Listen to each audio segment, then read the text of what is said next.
CNBC आवाज Motilal Oswal studios में आपका स्वागत है। नमस्कार, मैं हूं आपके साथ आशीष चतुर्वेदी और आप देख रहे हैं खिलाड़ी नंबर 1। चलिए, हफ्ते के दूसरे कारोबारी दिन आज थोड़ी सी रिलीफ रैली आपको देखने को मिल रही है। कल की भारी भरकम गिरावट के बाद आज मार्केट रिबाउंड के मूड में है और शुरुआत से लेकर अब तक देखें तो गेंस बरकरार है, आधे प्रतिशत से ज़्यादा, और तकरीबन आप राउंड फिगर समझ सकते हैं कि 1% का मूव यहाँ पर आपको निफ्टी पर नजर आया। 170 अंकों की बढ़त के साथ निफ्टी पर कामकाज है। बैंक निफ्टी की बात करें तो बढ़िया तेजी है, कल सबसे ज़्यादा पेन यहीं पर देखने को मिला था। आज तकरीबन 800 अंकों की बढ़त यहाँ पर आपको निफ्टी बैंक पर नजर आएगी। मिड कैप्स की बात करें तो अच्छे रिबाउंड के मूड में 1.25% की तेजी, 700 अंकों का उछाल। वहीं बात करें स्मॉल कैप्स की तो 250 अंकों की तेजी के साथ तकरीबन 1.5% के बड़े मूव, यानी छोटे स्टॉक्स में बड़ी रफ्तार देखने को मिल रही है।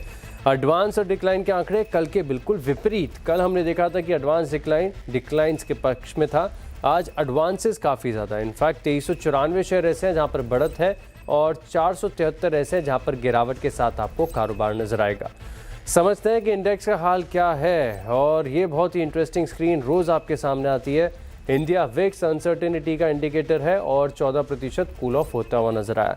निफ्टी कैपिटल मार्केट्स पर आप खास नजर रखिएगा। कारण क्या है कि सुबह से इसकी चर्चा कर रहे हैं। सभी स्टॉक्स में मजबूत एक्शन, तकरीबन 1.5% ऊपर। निफ्टी एनर्जी पैक में तेजी है, कैपिटल गुड स्पेस के स्टॉक चल रहे हैं, ऑटो की रफ्तार बढ़ी है, लेकिन आईटी ने कर दिया है निराश। ओएनजीसी ऑयल इंडिया लुढ़के। पीएसयू बैंक्स की बात करें तो आज रिबाउंड है, फाइनेंशियल्स ऊपर हैं, बैंक्स ऊपर हैं, मेटल्स में खरीदारी, एफएमसीजी ठीक ठाक, रियल्टी में तेजी के संकेत, और फार्मा जहां पर कल भी एक्शन था यहां पर बढ़त के साथ कारोबार नजर आ रहा है। निफ्टी को देखा जाए कितने शेयरों में खरीदारी, कितनों में है बिकवाली, और कौन से स्टॉक्स हैं जो है टॉप कॉन्ट्रीब्यूटर्स। तो आईसीआईसीआई बैंक कल की गिरावट के बाद आज रिबाउंड। एचडीएफसी बैंक के ऊपर नजर आएगा, एमएनएम और एक्सिस बैंक यहाँ पर आपको खरीदारी नजर आ रही है। वहीं बात करें गिरने वाले शेयरों की, रिलायंस दबाव बना रहा है, क्रूड ऑयल थोड़ा सा फिसला है ऊपरी तरफ से, तो इसका एक इम्पैक्ट है। इन्फी कल आखिरी 1 घंटे में रिबाउंड आया था लेकिन टिक नहीं पाया। भारतीय एयरटेल ये थोड़ा सा नीचे, टीसीएस ना के बराबर की गिरावट है। वहीं बैंक निफ्टी को देखा जाएगा तो क्या ब्रेथ है, वाह शानदार। आईसीआईसीआई बैंक, एचडीएफसी बैंक कुल मिलाकर जबरदस्त कंट्रीब्यूशन। एक्सिस बैंक भी अकेले 90 अंकों का कंट्रीब्यूशन दे रहा है, स्टेट बैंक ऑफ इंडिया 75 अंक ऊपर। सभी स्टॉक्स मिलाकर तकरीबन 800 अंकों की तेजी दे रहे हैं। निफ्टी बैंक में गिरने वाला स्टॉक कोई भी नहीं बैंक निफ्टी में। लेकिन ये हफ्ता ट्रेडिंग के लिहाज से देखें तो बहुत ज़्यादा डिफिकल्ट है, जहां पर एक दिन बड़ी गिरावट, दूसरे दिन रिकवरी, और कौन से ग्लोबल संकेत पर मार्केट कैसे रिएक्ट करेगा कहना बड़ा मुश्किल हो जाता है। लेकिन ऐसे मुश्किल वक्त में भी हमारे तीनों मार्केट एक्सपर्ट्स डटे हुए हैं, अपने पोर्टफोलियो में कन्विक्शन आइडियाज़ ऐड कर रहे हैं ताकि इस हफ्ते के अंत में इन तीनों में से कोई एक बन पाए खिलाड़ी नंबर 1।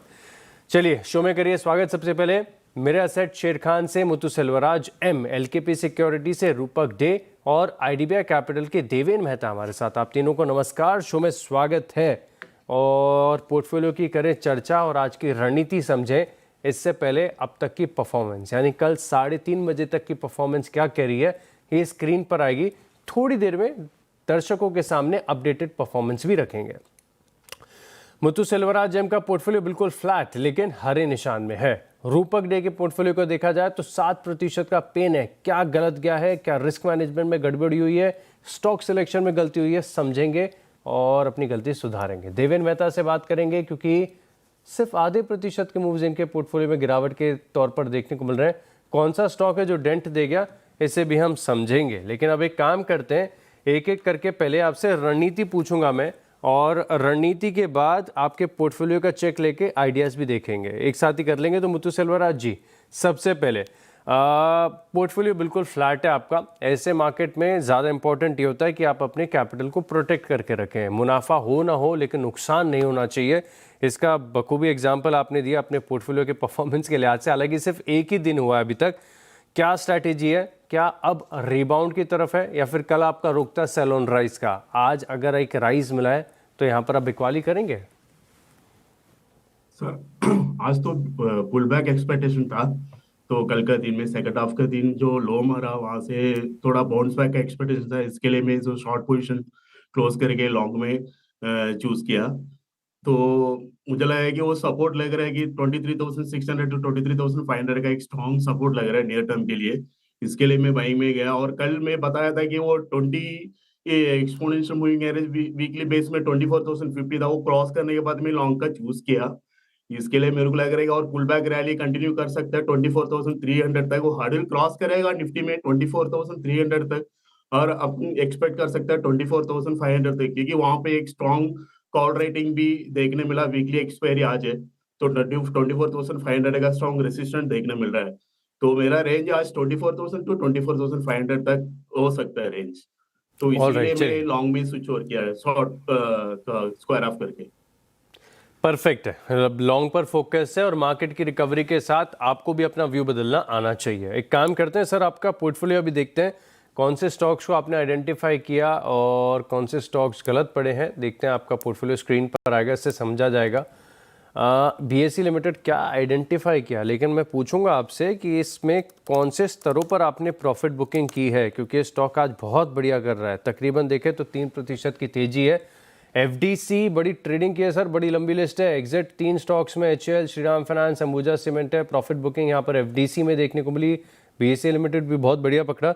बीएसई लिमिटेड सर, आपने कौन से भाव पर पोजीशन क्लोज की? 2820 पे। अच्छा ठीक है, आज फिर है का ना, बुकिंग 2,854 रुपये के करीब का ही भाव चल रहा है। बढ़िया है। तो विकल्प है आपके पास 2 स्टॉक्स को ऐड करने के लिए। पहला स्टॉक कौन सा होगा? मेरा पहले स्टॉक होगा जेएनएफसी। आज केमिकल एंड फैसिलिटी आइटम में मूवमेंट्स देखने मिल रहा है, तो मेरा फर्स्ट स्टॉक रहेगा जेएनएफसी। जेएनएफसी 530 से करेक्शन हुआ नजर आ रहा है टॉप से, तो अभी लोअर एंड पे कंसोलिडेशन हो रहा है, और लोअर एंड बोलिंजर बैंड के ऊपर भी चल रहा है, ब्रॉडवे चैनल पे चल रहा है, तो ये इंडिकेट कर रहा है कि रिवर्सल, और आरएसआई भी मूवमेंट इंडिकेटर पे आपको पॉजिटिव डायवर्जेंस दिखा रहा है। तो मेरा ख्याल से ये खरीद के चलना चाहिए। इस स्टॉक का अपसाइड टारगेट मिलेगा 480 तक, और मेरा स्टॉप लॉस होगा 400। ठीक है, 405 मेरा स्टॉप लॉस है, टारगेट होगा 480 तक। 480 के टारगेट, 405 रुपये का स्टॉप लॉस, जीएनएफसी यहाँ पर रखेगा खास फोकस। अब रूपक जी के पोर्टफोलियो को देखा जाए, 7% की गिरावट यहाँ पर आपको देखने को मिल रही है। सर समझूंगा आपसे कि कौन सा स्टॉक है जो डेंट दे गया, कहाँ पर रिस्क मैनेजमेंट में गड़बड़ हो गई। अच्छा, 2 तो एसएल हिट में देख पा रहा हूँ, एक तो पेट्रोनेट एलएनजी में आज रिबाउंड आ गया, कल तक एक्सपेक्टेड नहीं था। यही मार्केट की वॉलिटिलिटी है जो ट्रेडिंग को बहुत डिफिकल्ट बना रही है। विकल्प आपके पास भी 2 स्टॉक्स का सर, बताइए कौन सा स्टॉक चुनेंगे? देखिए, कल मैं शॉर्ट बेट लिया था, थोड़ा रिस्की था, फिर भी रिस्क के साथ गया था। तो रिस्क कभी कभी क्या होता है, बैकफायर करता है, तो बैकफायर एक्सेप्ट किया, स्टॉप लॉस में निकल गया। तो अभी मुझे लगता है कि वोलेटिलिटी रहेगा और लॉन्ग शॉर्ट दोनों साइड में ट्रेड मिलेगा हमें। तो आज का 2 ट्रेड रहेगा, दोनों ही लॉन्ग साइड में रहेगा, क्योंकि मुझे लगता है यहाँ से निफ्टी 150-200 पॉइंट और ऊपर आ सकता है। उसके बाद हो सकता है सेल एंड राइज, मतलब हायर लेवल पे सेलर्स वेट करेंगे। तो मेरा पहला स्टॉक रहेगा बी सॉफ्ट में। स्टॉक रिकवरी दिखा रहा है, छोटा टाइम फ्रेम में इंपॉर्टेंट मूविंग एवरेज के ऊपर आ गया, तो बी सॉफ्ट यहाँ से रैली कंटिन्यू कर सकता है। तो स्टॉक में बाई की सलाह रहेगी around 384 with stop loss of 374, और हायर एंड पे टारगेट रहेगा 420 रुपया। ठीक है, 420 के टारगेट्स के लिए यहाँ पर आप खरीदारी करके चल सकते हैं बिरला सॉफ्ट में। और थोड़े से स्टॉप लॉसेस हिट हो गए, लेकिन समय सर आपके पास भरपूर है। शुक्रवार 3:30 बजे तक का है। देखेंगे यहाँ पर कैसे एक्शन आपके पोर्टफोलियो में नजर आए। बी सॉफ्ट फिलहाल के लिए ऐड किया। देवेन जी के पोर्टफोलियो में आधे प्रतिशत तक की गिरावट है। चलिए एक बार क्विकली इनका पोर्टफोलियो भी स्क्रीन पर लेकर आता हूँ, क्या एक्शन यहाँ पर देखने को मिल रहा है। एक तो बलरामपुर चीनी है। ठीक है, विकल्प आपके पास भी 2 स्टॉक्स का सर, कौन सा होगा पहला?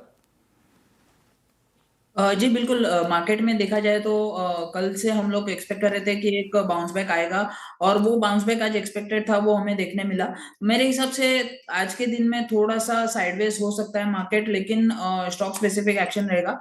तो अभी एक स्टॉक रडार पे है जिसका नाम है स्नाइडर इलेक्ट्रिक। 924 के आसपास अभी प्राइस चल रहा है। तो 885 के स्टॉप लॉस के साथ स्नाइडर इलेक्ट्रिक बाय करेंगे हम लोग। ऊपर में 1035 के टारगेट यहाँ पे देखने मिल सकते हैं। ओवरऑल चार्ट स्ट्रक्चर पॉजिटिव है, 20 डे एक्सपोनेंशियल मूविंग एवरेज से बाउंस बैक और एक गोल्डन क्रॉसओवर लो लेवल्स पे देखने मिल रहा है। तो स्नाइडर इलेक्ट्रिक में हम लोग बाय करेंगे। परफेक्ट है। श्नाइडर इलेक्ट्रिक ये हाई बीटा स्टॉक है, बड़े मूव के लिए जाना जाता है। यहाँ पर रखेगा खास फोकस। टारगेट्स आपके साथ शेयर कर दिए गए। चलिए एक काम किया जाना जाए। और देवेन जी, दूसरी जो पिक है आप पहले बताइए अब। जी मार्केट में हायर लेवल्स पे प्रेशर देखने मिल सकता है। मैं थोड़ा वेट करना चाहूंगा। enough. अभी के लिए कोई पिक नहीं देना चाहूंगा, थोड़ा सा वेट करेंगे। अगर हायर लेवल से प्रेशर आता है तो कोई सेल कॉल हम लोग जरूर दे सकते हैं, लेकिन थोड़ा वेट करेंगे ये लेवल्स पे। ठीक है, वेट एंड वॉच की रणनीति अपनाएंगे। रूपक जी, क्या विचार है? जो मुझे एक स्टॉक अच्छा लग रहा है वो है एस्टर डीएम। स्टॉक ने कंसोलिडेशन ब्रेकआउट दिया छोटा टाइम फ्रेम में, और हायर टाइम फ्रेम में भी इंपॉर्टेंट मूविंग एवरेज के ऊपर सस्टेन करते हुए दिखाई दे रहे हैं। तो सेंटिमेंट पॉजिटिव लग रहा है अराउंड द स्टॉक। बाई की सलाह रहेगी अराउंड 666.75 चल रहा है, और टारगेट रहेगा अपसाइड में 700, और नीचे स्टॉप लॉस रहेगा 650 का। 650 के स्टॉप लॉस के साथ एस्टर डीएम, और ये पूरा हॉस्पिटल वाला जो स्पेस है ना, बड़ा बस कर रहा है। यहाँ पर आप नज़र रखिएगा, 700 के टारगेट, 650 का स्टॉप लॉस है। मुथु सेल्वराज जी, जीएनएफसी के बाद दूसरा कोई स्टॉक पसंद आ रहा है? हाँ, आशीष जी, मैं वेट करना चाहता हूँ क्योंकि मार्केट का हर्डल है ऑलरेडी सेट की 24,300 की लेवल हर्डल है। हर्डल क्रॉस करेगा तभी मैं चूज करूंगा लॉन्ग के लिए। कोई स्टॉक रडार पर तो होगा सर, श्योरली। मैं जानता हूँ आपकी ट्रैकिंग बहुत बढ़िया है। स्टॉक तो कोई तो चुना होगा आपने। या सर, स्टॉक्स में एएमसी स्टॉक्स है, निप्पॉन लाइफ और एबीएसएल एएमसीज और एचजीसी। जो एएमसी स्टॉक्स का मेरा नजर है, हाँ। तो लॉन्ग में 3 अच्छा स्टॉक बता लगेगा। दिए आपने एक की जगह। तीनों में सबसे ज्यादा कन्विक्शन किस पर है? सबसे ज्यादा कन्विक्शन एबीएसएल एएमसी, लेकिन आप ऐड मत कीजिएगा। ठीक है, फेयर एनफ सर, ऐड नहीं करेंगे। हालांकि ये स्पेस बढ़िया लग रही है। मैं भी देख रहा था, भी निप्पॉन लाइफ एएमसी ऑलमोस्ट 4% ऊपर है। आपके सही समय पर ये स्टॉक दिख जाए सही लेवल पर, तब आप अपने पोर्टफोलियो में ऐड कर लीजिएगा। यहाँ पर रखिएगा खास फोकस। लेकिन चलिए आज बात करते हैं डिक्सन टेक की। लगातार बड़ी गिरावट के बाद आज एक बड़ा रिबाउंड देखने को मिल रहा है। कुछ अच्छी खबरें हैं, ब्रोकरेज हाउस का व्यू है, पूरी रिसर्च की है कंचन नौटियाल ने। कंचन बताइए जी। खबर जो इसके ऊपर आई है, इसके बारे में तो हम मॉर्निंग से ही डिस्कस कर रहे हैं कि डिक्सन डिस्प्ले टेक्नोलॉजी प्राइवेट में जो एचकेसी ओवरसीज है, उसके इन्वेस्टमेंट को मीटी की जो मंजूरी है वो मिल गई है।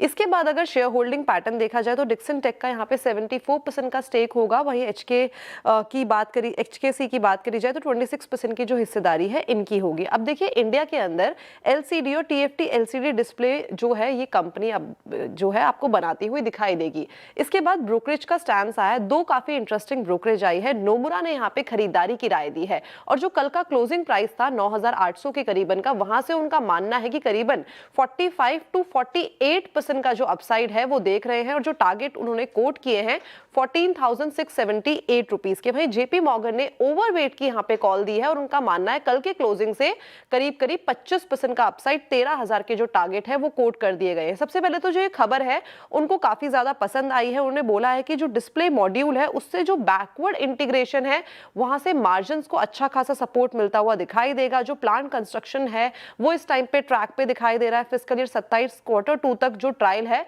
वो भी हमें संभव जो है वो देखने को मिल सकता है। ईपीएस की बात करी जाए तो 30x पे ये जो है शेयर ट्रेड इस टाइम पे करता हुआ नजर आ रहा है। वहीं अगर वीवो के जेवी की बात करी जाए तो उसको भी जल्द से जल्द मंजूरी मिलने का जो अनुमान है वो लगाया जा रहा है। चिप शॉर्टेज के चलते मोबाइल वॉल्यूम में हालांकि थोड़ी सी हमें गिरावट देखने को मिली है, लेकिन रेवेन्यू में आगे चल के करीब करीब हमें 36% का जो उछाल है वो देखने को मिल सकता है। तो सारे के सारे जो क्यूमुलेटिव फैक्टर है यहाँ पे शानदार तेजी के लिए पीछे खड़े हैं। ऑल राइट, तो बड़ी तेजी के संकेत यहाँ पर देखने को मिल रहे हैं। ब्रोकरेज हाउस का भरोसा बड़ा है स्टॉक को लेकर। शुक्रिया कंचन हमारे साथ जुड़ने के लिए। चलिए, डिक्सन टेक तकरीबन 10,500 का हाई बनाया है, थोड़ा सा ऑफ आइज हुआ है, लेकिन अभी भी 6% ऊपर। रूपक जी, चार्ट देखकर बताइए पोजिशनल सेटअप क्या कह रहा है स्टॉक का? डिक्सन टेक का चार्ट अगर देखें तो इंट्राडे में डेफिनेटली पॉजिटिव ही लग रहा है, बट इसका एक रेजिस्टेंस रहेगा 10,600 पे। 10,600 को इसको डिसाइसिवली क्रॉस करना पड़ेगा, उसके बाद एक सिग्निफिकेंट अपसाइड में रैली आ सकता है। बट टिल देन मुझे लगता है कि थोड़ा रुकना चाहिए इन्वेस्टर के लिए, नया पोजीशन बनाने के पहले रुकना चाहिए। और नीचे सपोर्ट हो जाएगा 9,700 का, उसके नीचे वीकनेस इंक्रीज होगा। ऑल राइट, तो डिक्सन टेक पर रखिएगा खास फोकस। तो चलिए एक काम करते हैं, छोड़ जाए तीनों खिलाड़ियों का रिपोर्ट कार्ड। पोर्टफोलियो आएगा आपकी स्क्रीन पर। सबसे पहले मुथु सेल्वराज एम के पोर्टफोलियो को देखें। जीएनएफसी स्टॉक को ऐड किया 480 के टारगेट के लिए।